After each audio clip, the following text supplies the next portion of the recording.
Well, a year ago today, my two best friends got married, Logan Venderlick and Sophia Greco, and they didn't get to actually say their true, husband to wife vows, because they got married in the Catholic Church, and they have a specific way of doing it.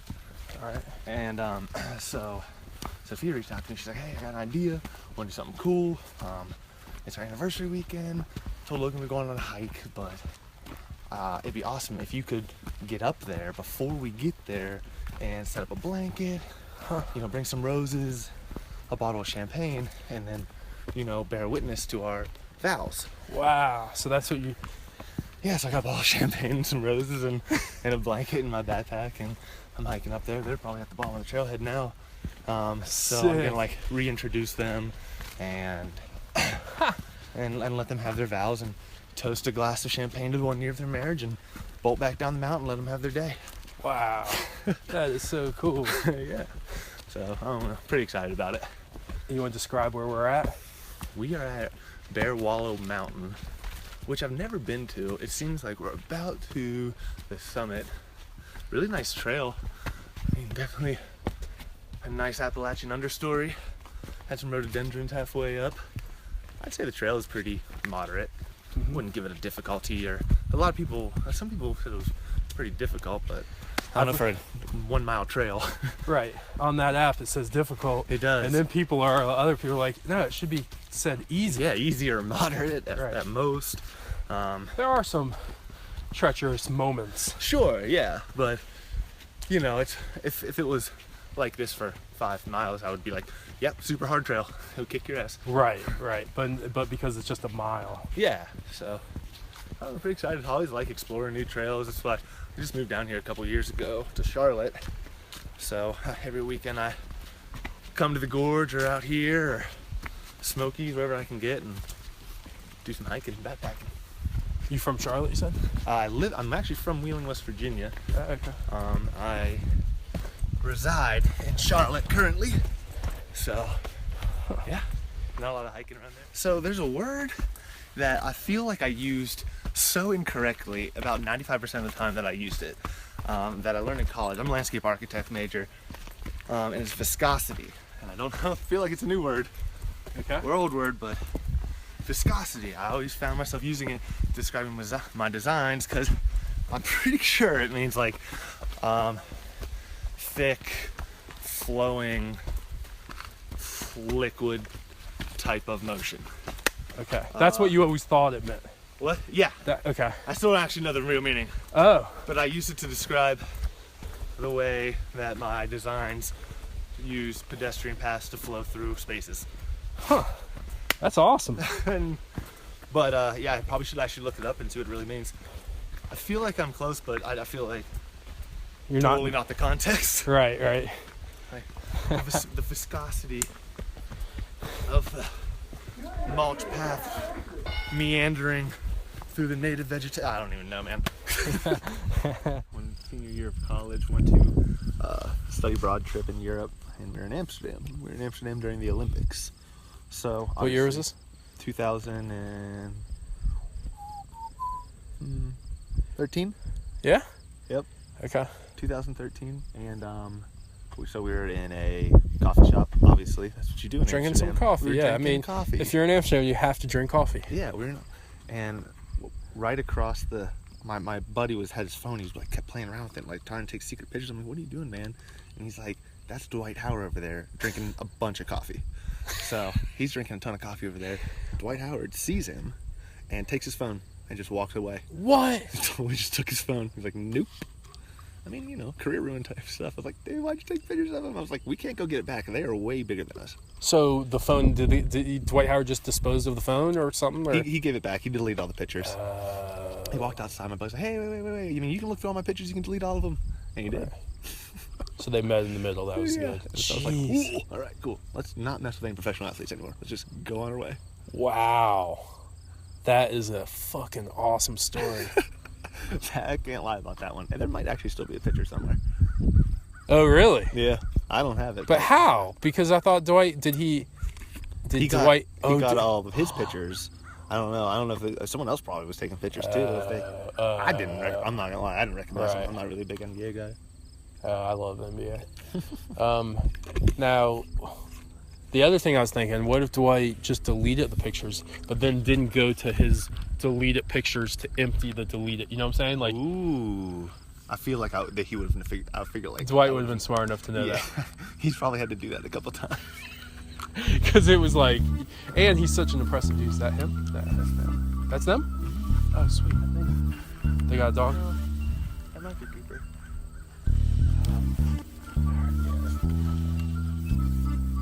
Okay. All right. You're the man. Hey, great meeting you. Yeah. Welcome back to another episode of Student of Life, the game show. Student of Life, the game show, match 19. So that was recorded on the trail to Bearwallow, and that guy was meeting up with his friends that were about to get engaged, which was pretty cool. And next up, we meet my friends, who are a couple at this moment, when this interview took place. And what's interesting is, I believe the next day, they got engaged. So I always think about this one story where I was locked in the bathroom. I couldn't get out of the bathroom. I was at like a JCC like vacation camp because my mom was at work and my dad was at work. So it was like one of those camps where they like sent you for the day. And part of the day was you go swimming. This really happened. This wasn't a joke. Yeah. Okay.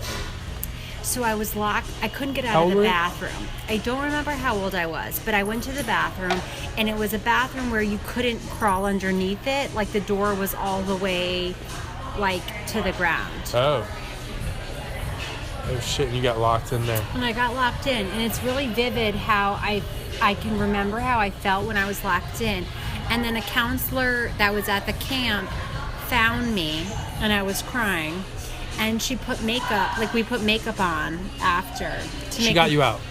She got me out, and then we put makeup on, and I remember feeling okay because she put makeup on me.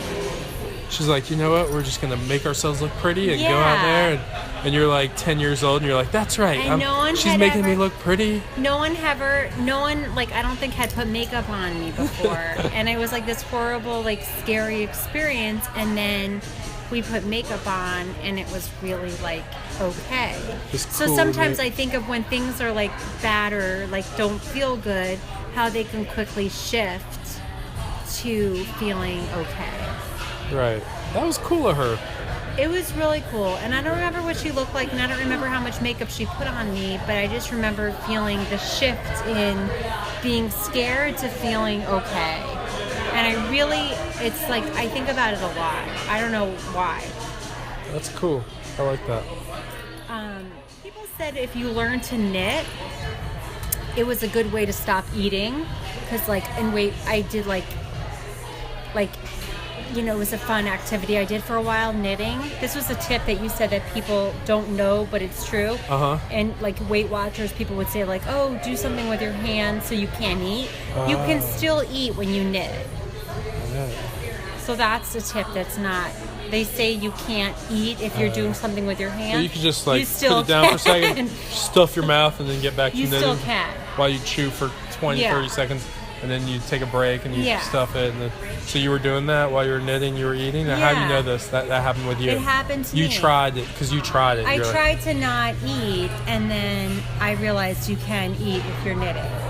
But I don't understand, because you're such a skinny person. Like, did you used to not be so skinny? I've always been thin, but I've always tried hard to be thin. Right, so you're like... If I knit... It's hard. I mean, it's not easy to keep weight off. I mean, you know, to be fully healthy in America.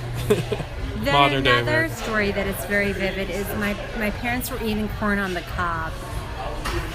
And my mom was eating the corn, and my dad When was this? I was like in high school, maybe. Siblings out here? And my sister was there, and my parents were there. I'm probably like 16, 17. And my mom is so like interested in this corn that she's eating, and it's different. It's this native Connecticut corn, and it's so sweet, and like, and my dad was Connecticut. Yeah, and my dad was Where in Connecticut? West Hartford, Connecticut, where I'm from. And my dad was so interested in everything my mom was saying about the corn. And I remember sitting there thinking, I hope that there's a man that I'm with that is so interested in how I feel about corn. Or the corn on the cob. Right. So I Because you're think- like, this is just so whatever. Why is Dad so interested? It's because he loves Mom so much. Yeah. So when I always think of like my first like feelings of marriage and love, I think of the corn on the cob story. Is there anything that's been like that this guy might have shown? He's interested in like where my yoga mat is and how I felt where it was in the room and how did I feel afterwards and did I like the shavasana and like you know, how was the whole yoga experience? And he asks that. So That's it's true. sort of similar to the corn on the cob, but not fully. I think I always drawn to the one from Dirty Dancing that when she says, I carried a watermelon. I carried a watermelon. Do you know what that line is? No, but I'm gonna check She's up like, on I it. carried the watermelon. I carried the watermelon. Baby said that? Yeah. Like, what did you do? And they look at her. Baby in the corner. Yeah. And sports, I'm just learning, so. That's a good movie. Dirty Dancing. Yeah. I feel like she's outgrown this. What do you guys like better, Dirty Dancing or Footloose? Dirty Dancing. I feel like they kind of go together. They're like the two epic dancing, you know, music, cheesy, romantic. Economic groups. One, it's the Jews and the Catskills That's Footloose, or that's Dirty Dancing. dancing, and the other is the country and That's like, true. Indiana. That's true. But it's both like revolting.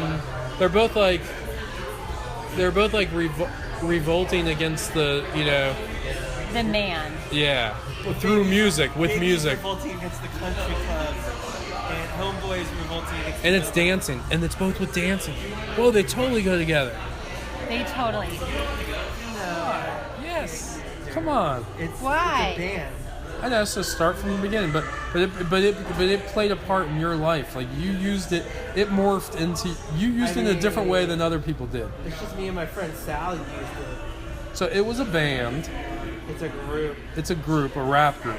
They're called the Dipset Crew or something, right? Dipset. Just Dipset. It's like a clique. It's a clique. It's a group.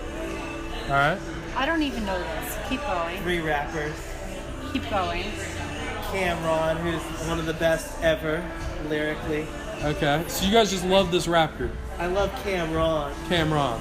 Yeah. And then, there's Jules Santana and Jim Jones, all right. So who's you, in Dipset. okay. So But the you, main one is Cameron. so you and your friend, what's his name? Sal. Both you and Sal just liked Dipset a lot. Yeah. So then you guys just started. When did you start using College. it? But so you started saying When we to were each out other. with other people and we didn't want to we wanted to leave but didn't want other people to know that we wanted to leave. Okay. So you'd say, "Hey, Sal, Dipset. Dipset," and he'd be like, Or you can say any of the rappers' names and you know that it's time to go as well. "Any of the rappers within So Dipset." you could say Jim Jones and that Okay. means Dipset. It means Dipset, which means, Really? "Hey, secret, we gotta leave." Yeah, like, On the down low, let's get the fuck out of here. yeah. We're But then- Dipset. But then like everyone that we started hanging out with started using it. And to close out today's program, we go on an Uber ride with Jordan. Actually, 2 Uber rides with Jordan. So Is it not there? It is there? I don't it's know. Okay, yeah, we you have got to it. get the to next- Riverside. My bad. Yeah. It's okay. I have a lot of this on the recordings of me being taxi driver with Uber drivers, and my friends always funny like, "What are you doing to them, Dad? Let them fucking drive." Yeah, it's all right. Okay, so you had one, you said. Yeah. So the thing that popped in my mind was it was like a couple weeks before I was going to move away from Texas, and I went with my then roommate and also like just a really close friend of mine on a road trip down to Austin to visit her parents, and we brought her dog, who is this large pit bull mastiff lab mix, just like a really energetic dog who was very lovable but also a bit of a mischief maker.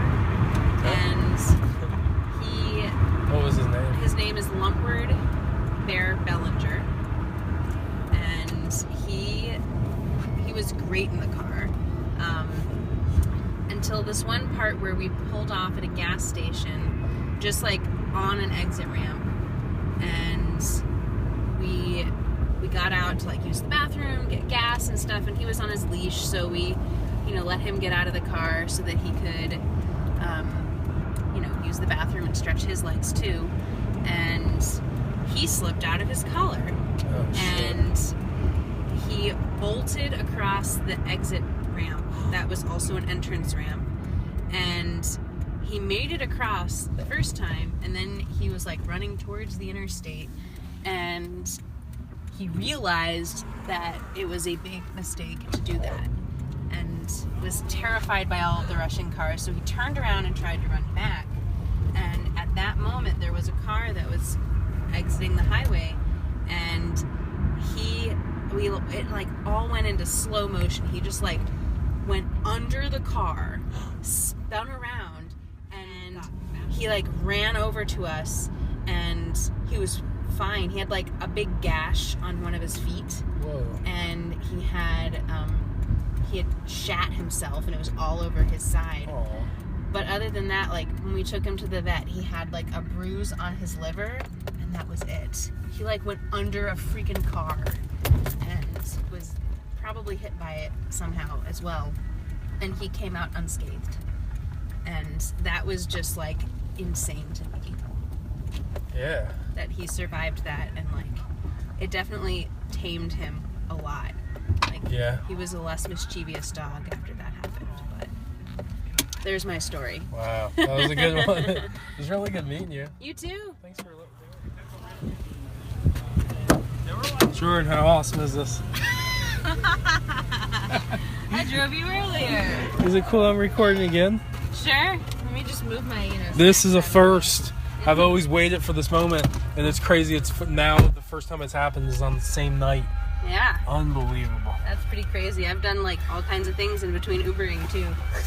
Tell me about your whole night then, since last we've seen each other. Is it already recording? Yeah. Okay. I went to a contra dance for about an hour and a half. Really? Yeah. A contra dance? Have you heard of contra dancing? Uh-uh. It is a Appalachian, like American folk traditional dance. It's kind of similar to square dancing. It has some roots in square dancing, and it's just like a social dance where there's a live band and a caller that play music, and the caller calls out a series of dance moves, and they're done for a certain set of counts, and then you typically progress with a partner that you're dancing with down a line, and you dance with another couple doing the same set of moves. Cool. And it just repeats like that. Super fun, it sounds like. It's really fun, and it's to old-timey music, but a lot of bands also will play like other fusions of music in with that. Huh. So there was a live band. Mm-hmm. They were probably amazing because where we are. Yeah, well, it was just two musicians. It was a smaller dance where they were testing out like traditional, like the old original contra dances. But there's nights during the week where there's a way bigger dance with like a huge band, and they tend to be really amazing. That's awesome. Okay. So that was part of what happened since last we seen each other. Yeah. That was the last hour or so. How so? Like, okay. What's it mean? Tell me, what's it mean and using the sentence and stuff.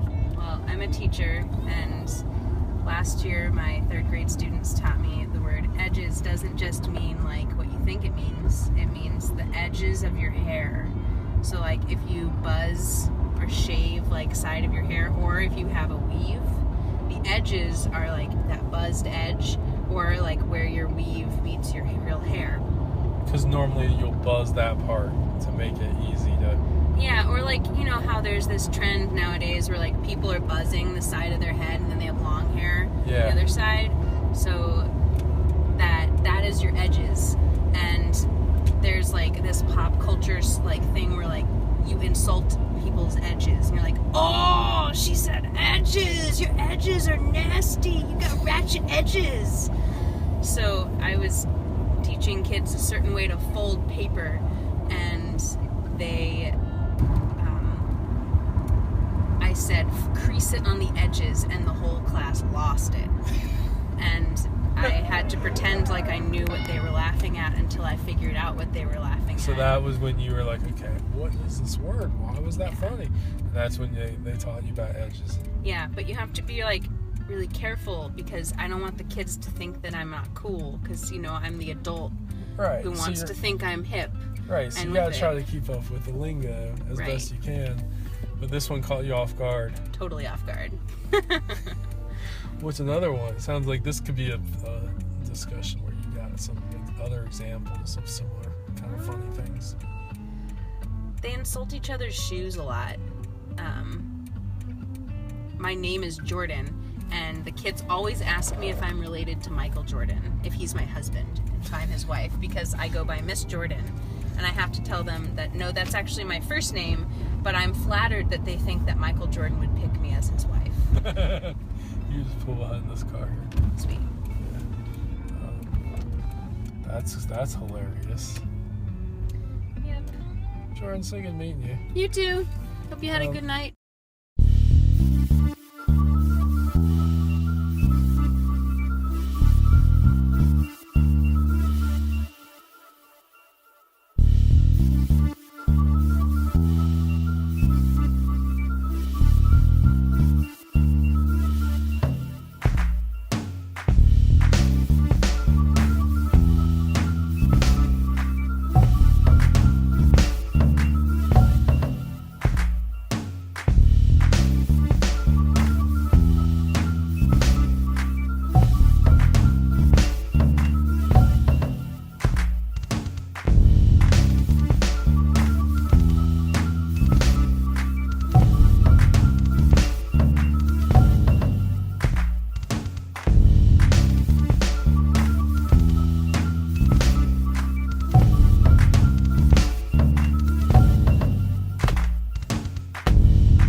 Bearwallow.